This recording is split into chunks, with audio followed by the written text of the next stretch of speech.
శివాయ గురవే నమః. శ్రీమాత్రే నమః. శ్రీ మహాగణాధిపతయే నమః.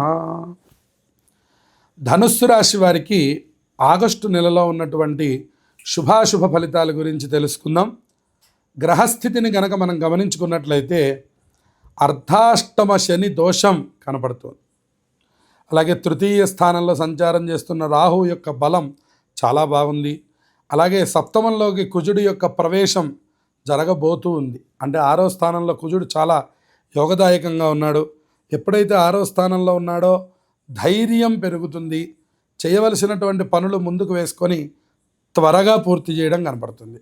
అంతేకాకుండా కొన్ని పనులు ఎప్పటి నుంచో అనుకున్నటువంటివి చేయలేకపోవడం వల్ల ధైర్యంగా ముందు వాటిని మొదలు పెడతారు.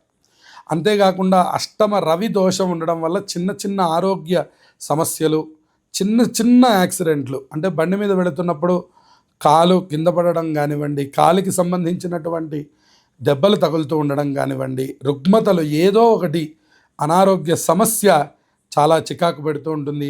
ఈ నెలలో ఆఖరి వారం నుంచి మళ్ళీ పునః ఆరోగ్యం చక్కగా ప్రారంభమవుతూ ఉంటుంది. ఉద్యోగస్తులకు కూడా చిన్న ప్రతిబంధకాలు ఉన్నాయి.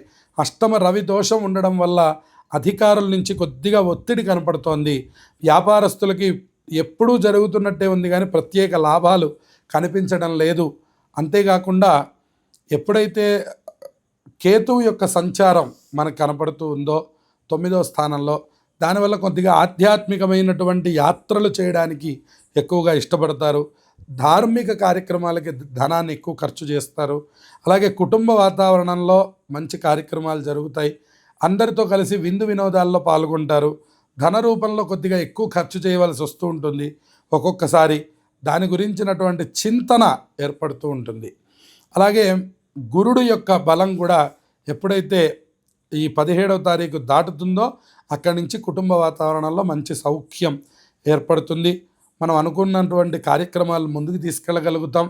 రుగ్మతలన్నీ కూడా ఆరోగ్యం మళ్ళీ మెరుగుపడ్డం, ఇవన్నీ 22వ తారీఖు తర్వాత కనపడుతూ ఉంది మళ్ళీ శుభయోగం. కాబట్టి మరిన్ని శుభయోగాలు పొందడానికి ప్రతినిత్యము కాలభైరవ అష్టకాన్ని చదువుకోండి. హనుమాన్ చాలీసా మీకు మిమ్మల్ని రక్షగా పూర్తిగా ఉంటుంది.